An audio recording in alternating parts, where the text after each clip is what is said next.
आसमान में काले काले बादल छाए हुए थे। हल्की हल्की बारिश हो रही थी। बारिश के इस मौसम में बाजार के नुक्कड़ पर तो किराने की दुकानें आमने सामने थी। एक दुकान अमित की थी और दूसरी विक्रम की। अमित बेहद ही सीधा और ईमानदार इंसान था। उसकी दुकान में सामान तो एकदम अच्छा था, लेकिन उसे ग्राहकों को लुभाना नहीं आता था। वहीं दूसरी तरफ विक्रम अपनी बातों के जाल में ग्राहकों को फंसा लेता था। विक्रम की दुकान पर सुबह से शाम तक भीड़ रहती थी, जबकि अमित हाथ पर हाथ धरे बैठा रहता था। एक शाम विक्रम ने अमित को तंज कसते हुए कहा, अरे अमित भाई, दुकान में कुछ बिक भी रहा है या सिर्फ हवा खा रहे हो? जरा मेरा काउंटर देखो, नोट गिनने की भी फुर्सत नहीं है। अमित ने मुस्कुराते हुए बोला, विक्रम भाई, अपनी अपनी किस्मत है, भगवान तुम्हें और तरक्की दे। तभी शहर के बड़े ठेकेदार की पत्नी विक्रम की दुकान पर आई और अमित की तरफ देखे बिना विक्रम को बड़ा ऑर्डर देने लगी। विक्रम भाई, जरा 5 किलो चावल और 2 किलो दाल और एक नमकीन का पैकेट देना। हाँ भाभी जी, पहले आपको ही देता हूँ, बिल्कुल ताजा और बढ़िया माल है। अमित अंदर ही अंदर उदास हो जाता है।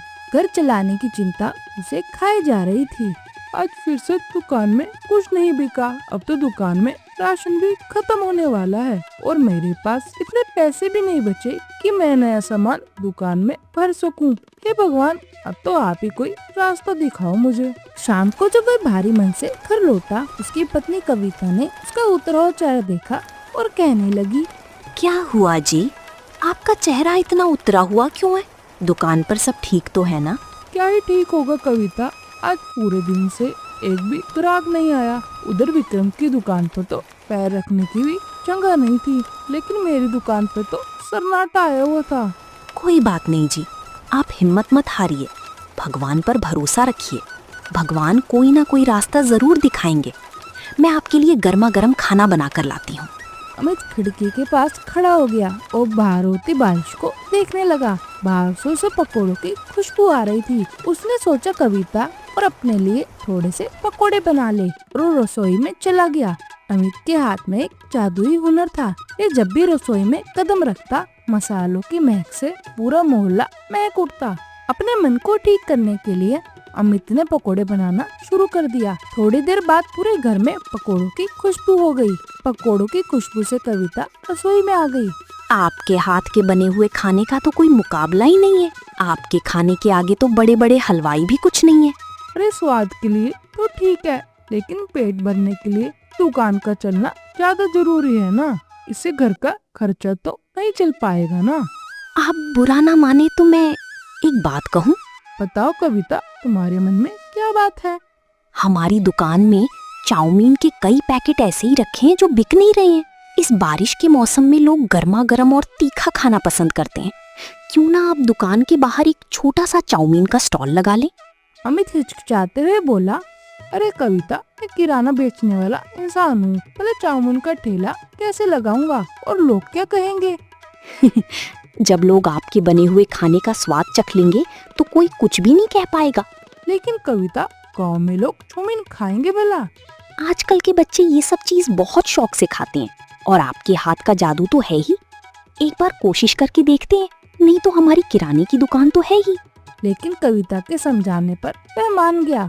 ठीक है कविता, कल सुबह मैं दुकान पर जाकर एक स्टोव और एक कढ़ाई का इंतजाम कर लूंगा। अगली सुबह थोड़ी थोड़ी बारिश हो रही थी। अमित सुबह सुबह ही अपनी दुकान पर चला जाता है। अमित ने अपनी दुकान के आगे एक बड़ा सा छाता लगाया और एक बड़ा स्टोव और लोहे की कढ़ाई सेट कर दी। कविता ने उसे एक मसालों का डब्बा भी दिया था, जिसमें उसने अपने हाथ से कूटकर मसाले डाले थे। अमित ने वो डब्बा अपने साइड में रख लिया था। अमित अपने साथ कटी हुई शिमला मिर्च, बंद गोभी और प्याज लेकर आया था। उन्हें भी टेबल पर रख लेता है। सामने बैठा विक्रम ये सब देखकर हंसने लगा। अरे अमित, ये क्या तमाशा है? अब किराने की दुकान छोड़कर चीनी खाना बेचेगा क्या? ये चाउमीन वाउमीन शहर के चोचले हैं, इसे गांव में कोई नहीं खाएगा। कोई बात नहीं भाई, जिसको खानी होगी वो मेरे पास अपने आप ही आ जाएगा। भला कोशिश करने में क्या ही बुराई है। बैठो, मैं आपके लिए भी एक प्लेट लगा देता हूँ। नहीं, मुझे नहीं खानी ये तेरी चाउमीन। इतना बोलकर विक्रम अपनी दुकान पर लौट गया। अमित ने तुरंत कढ़ाई में तेल डाला, लहसुन, हरी मिर्च और सब्जियां डालकर तेज आंच पर पकाना शुरू कर दिया। जैसे ही कविता के पिसे मसाले और अमित का स्पेशल सॉस कढ़ाई में गया, उसकी खुशबू पूरे बाजार में फैल गई। टूरिस्ट खुशबू का पीछा करते हुए अमित के स्टॉल पर आ गए। भैया बड़ी गजब की खुशबू है, क्या बना रहे हो? ये पहाड़ों के मसालों वाली गर्मा गर्म चाउमीन है। एक बार खाओगे तो ठंड एकदम गायब हो जाएगी। एक प्लेट लगा दूं? हाँ भैया बना दो। इस बारिश में तो बस के इंतजार में खड़े खड़े वैसे भी भूख के मारे जान जा रही थी। जरा स्पाइसी बनाना। जी बस 2 मिनट, ऐसी चाउमीन खिलाऊंगा कि आप स्वाद भूल नहीं पाओगे। अमित ने फुर्ती से 2 प्लेट चाउमीन तैयार की और ग्राहकों को दे दी। जैसे ही उन्होंने पहला निवाला लिया, वो तो दंग रह गए। चाउमीन बिल्कुल खिले खिले थे और मसालों का तीखापन भी बिल्कुल मौसम के अनुसार था। अरे वाह वाह भैया, ऐसी चाउमीन तो मैंने अपने शहर में भी नहीं खाई। इसमें जो मसाले डाले हैं उनका स्वाद तो एकदम कमाल का आ रहा है। सच में इतनी स्वादिष्ट बनी है कि अपनी उंगलियां भी खा जाऊं। एक काम करो, हमारे लिए 2-2 प्लेट पैक भी कर दो। अमित ने तुरंत चाउमीन पैक कर दे दी। देखते ही देखते दोपहर तक तो अमित के स्टॉल पर कॉलेज के बच्चों और गांव के लोगों की लंबी लाइन लग गई थी। विक्रम अपनी खाली दुकान से ये सब देख रहा था। उसके किराने की दुकान पर तो सुबह से 1-2 ही लोग आए थे, क्योंकि सभी लोगों का ध्यान अमित की चाउमीन पर था। तभी गांव की सुमित्रा काकी विक्रम की दुकान पर आई। आइए आइए काकी जी, क्या सामान चाहिए बताइए, आपको क्या सामान दे दूं? अरे विक्रम, सामान तो घर में पूरा रखा हुआ है। मैं तो बस ये देखने आई थी कि अमित की दुकान पर इतनी भीड़ क्यों है भला? वो ऐसा क्या बेच रहा है? अरे कुछ नहीं काकी जी, वो तो चाउमीन बनाकर बेच रहा है। पता नहीं लोगों को ऐसा क्या नजर आ रहा है कि उसे खाने के लिए इतनी लंबी लाइन लगाकर खड़े हैं। खुशबू तो बहुत अच्छी आ रही है। मैंने इससे पहले कभी चाउमीन नहीं खाई है। अच्छा, मैं जाके देखती हूँ भला ये चाउमीन कैसी होती है। इतना कहकर सुमित्रा काकी विक्रम की दुकान से अमित की दुकान पर चली गई। विक्रम को तो बहुत ज्यादा गुस्सा आ जाता है। इस अमित की इतनी हिम्मत, तो इसकी दुकान पर कोई भिखारी भी नहीं आता था। आज इसकी दुकान पर पैर रखने तक की जगह नहीं है। गांव के सभी लोग इसकी दुकान पर ही जा रहे हैं। मुझे कुछ न कुछ तो करना पड़ेगा, वरना मेरे बच्चे कुछ ग्राहक भी यही ले जाएगा। शाम को जब अमित अपने घर गया तो उसके चेहरे पर अलग ही रौनक थी। उसने अपनी जेब में से नोटों की गड्डी निकाली और कविता को देने लगा। कविता, आज तो सारे ही चाउमीन के पैकेट बिक गए। इतनी कमाई तो मेरी महीने में भी नहीं होती थी, जितनी आज एक दिन में हो गई। जी, मैं कहती थी ना कि आपके हाथ में जादू है। लेकिन कविता, क्या हुआ जी? अब आप किस चिंता में हो? विक्रम गुस्से में मुझे ऐसे देखे जा रहा था जैसे मैंने उसका कुछ उठा लिया हो। मुझे नहीं लगता कि वह चुप बैठेगा। आप उसकी चिंता मत कीजिए, आप अपने काम पर ध्यान दीजिए। आपके हाथों में स्वाद का जादू है, ये जादू आपसे कोई नहीं छीन सकता। लेकिन अमित का डर भी सही था। उधर अमित की सफलता से विक्रम के दिल में ईर्ष्या की आग सुलगने लगी। वो चुप बैठने वालों में से नहीं था। अगले दिन विक्रम ने शहर जाकर एक बड़ा चाइनीज शेफ को काम पर रख लिया और अपनी दुकान के बाहर एक बड़ा सा बोर्ड लगाया, विक्रम इंटरनेशनल चाइनीज पॉइंट। उसने शहर से महंगी सॉस, अजीनोमोटो और नूडल्स मंगवाए। विक्रम ने अमित को चुनौती देते हुए कहा, अमित, तुम्हारा देसी जुगाड़ अब बंद होने वाला है। मैंने शहर के होटल से शेफ को बुलाया है। अब लोग मेरी VIP चाउमीन खाएंगे। विक्रम भाई, ग्राहकों का मन होगा, वे जिसकी दुकान पर खाना चाहे खा लेंगे। आप भी कमाओ और हम भी कमाते हैं। नहीं नहीं, ग्राहक सिर्फ मेरी दुकान पर आएंगे। देखना, जब मेरा शेफ चाउमीन बनाना शुरू करेगा तो सारे ग्राहकों की भीड़ मेरी दुकान पर ही आ जाएगी। मेरे शेफ के आगे तुम ज्यादा टिक नहीं पाओगे। बाजार में आने जाने वाले लोग विक्रम की बड़ी दुकान को देखकर उसकी दुकान पर रुकने लगे। उसी हफ्ते गांव में बेस्ट फूड स्टॉल की प्रतियोगिता भी होने वाली थी। इसका फैसला शहर से आए मुख्य जज करने वाले थे। विक्रम ने अमित को नीचे दिखाने के लिए उसका नाम भी उस प्रतियोगिता में जबरन डलवा दिया। विक्रम का सोचना था कि अमित सबके सामने हारेगा तो उसका धंधा हमेशा हमेशा के लिए बंद हो जाएगा। प्रतियोगिता का दिन भी आ जाता है। दोनों की स्टॉल अगल बगल लगी थी।